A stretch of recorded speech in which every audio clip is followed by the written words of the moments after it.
Good afternoon. Tingnan nyo naman yung yung beach view guys. So, ayan. The weather today.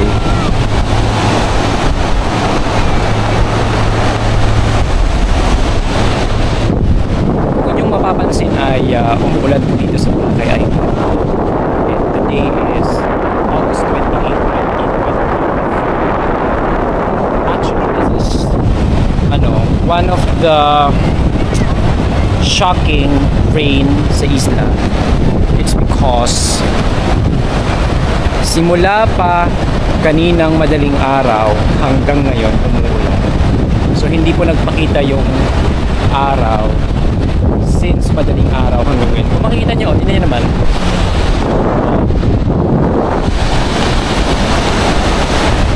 So nakita natin yung medyo mga basura kasi gawa ito ng naanod ng mga karatig, isla, yung kapitbahay isla ng Boracay. So hindi po ito galing mismo itong mga basura sa Boracay Island, just for clarification. Pero matatanggal naman ito kasi kukunin naman ito ng mga nagtatanggal ng mga basura sa isla. Time check, by the way, it's 5 PM na at hinihintay ko yung aking videographer.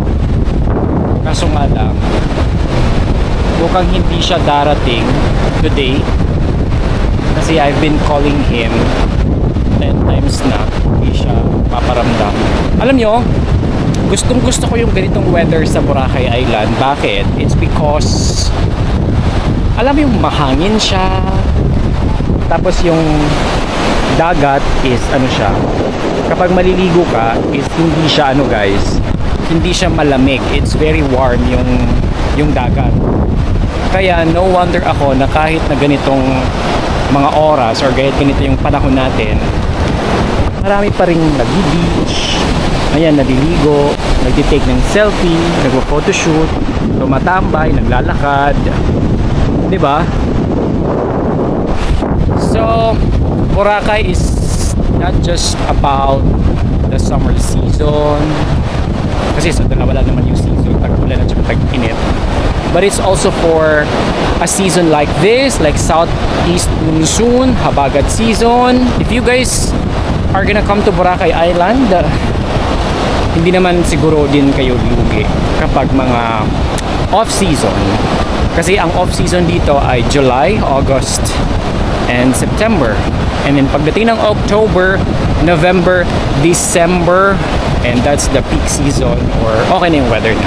So yan po yung latest na kaganapan dito mula sa isla ng Boracay Island. Balik sa iyo, Karen Davila. Naging newscaster. The sea, the ocean, diba?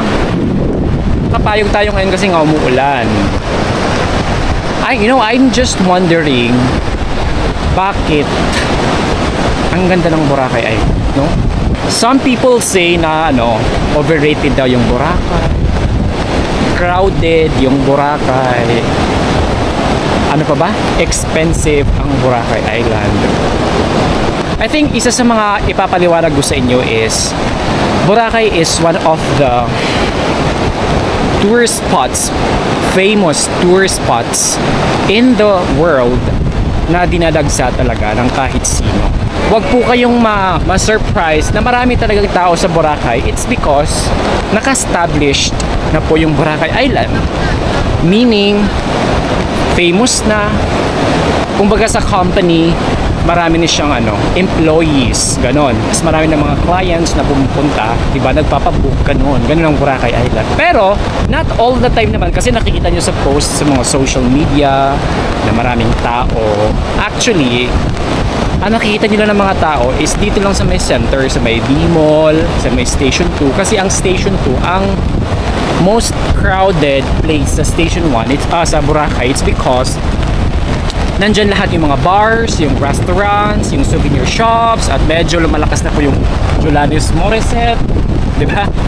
kung nakikita nyo sa post ng social media na ay madami talagang tao, yun po yung station 2. If you're gonna go to station 1, doon, kung ikaw yung tao na ayaw masyado ng crowd, please go to station 1 because station 1 is less crowded compared to station 2 at station 3. Why?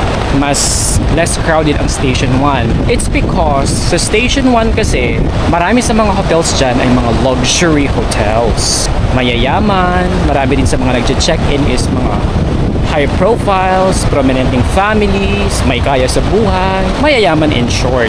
Kaya, syempre, kung ako yung turista na budget friendly, alam ka naman na mag-check-in ako sa station 1, dyan yung mga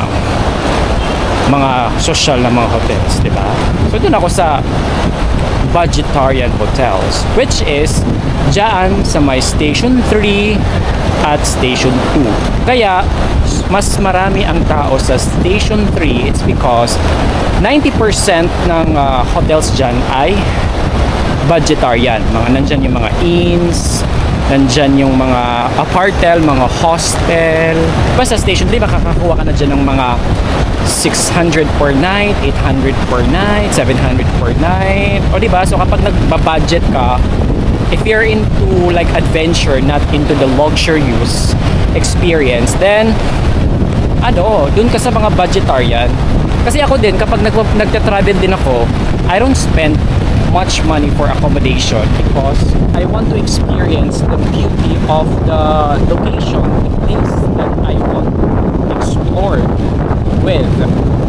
So that's why nagba-budget din ako, nagbo-book din ako ng mga budgetarian na mga hotels. So medyo lumalakas na po yung ulan dito sa Boracay Island. Try nyo muna pumunta ng Boracay, especially kayo namang hindi pa nakapunta tapos judge nyo agad yung isla. Try nyo muna pumunta dito at malalaman nyo kung bakit kahit na sinasabi nyong overrated, tsaka dirty, expensive, ay binabalik-balikan at binabalik-balikan talaga siya ng mga turista. Guys, tingnan nyo dun sa hindi ko kasi siya masyadong ma-zoom kasi naka-DJI ako, so mahirap mag-zoom. Ayan, pero medyo malakas yung ulan at medyo mahangin siya. Sumilong na nga lang ako dito kasi mababasa ako kahit na nakapayong ako dahil nga yung ulan ay patagilid siya kung tumira, hindi siya yung pataas kung bumabagsak kasi nga malakas yung hangin. Yung hangin is pumupunta dito.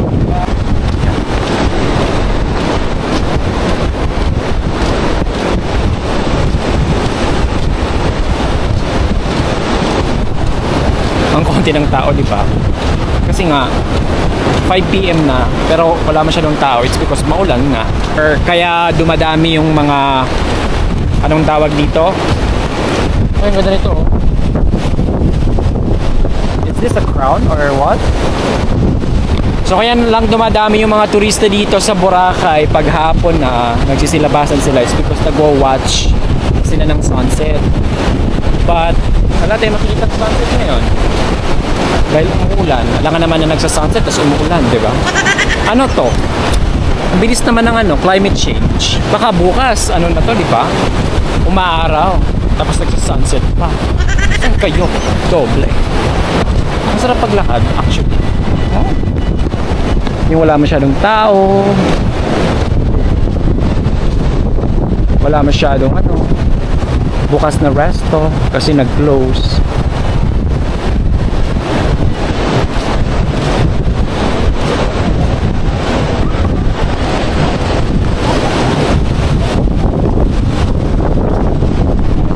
Kayo ba? When was the last time you went here sa Boracay Island? And what are those unforgettable memories or experiences na na-experience dito sa Boracay Island na masasabi ninyo na super good, tapos I will come back very very very soon? Ano yung mga experiences ninyo? Mag-comment na kayo, guys. Sa may pinakamagandang comment, may premyo sa akin. Isang halik. Char! Super grateful ako because dito ako nakatira sa Isla ng Paraiso, Boracay. Babalik muna ako dun sa kakalaw na. talaga darating yung videographer ko. So, sariling sikap muna tayo. Hindi ako makakapag-interview ngayon. Kasi lang naman mag-interview ako. Tapos wala magkahawak ng camera, diba? So, vlog lang ako ngayon. Ayan.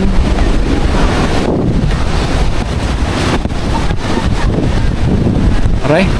Okay guys. Okay guys, kasalukuyan ay nanonood ako ng balita ngayon. Ayan. Sa Metro Manila, sa araw ng Biyernes. So wala pong bagyo ngayon. Habagat lang po yung ating nararanasang maulan-ulan, mahangin-hangin na panahon. So wag po tayong mag-assume. Ikaw na nanonood, wag kang mag-assume. Lalo na't hindi ka naman maganda, nag-a-assumera ka. Lalo na't hindi ka pa naman yet type kasi nga hindi ka maganda, wag kang mag-assume. So wala pong bagyo ngayon. Habagat lang po talaga ito. Ulan na ito.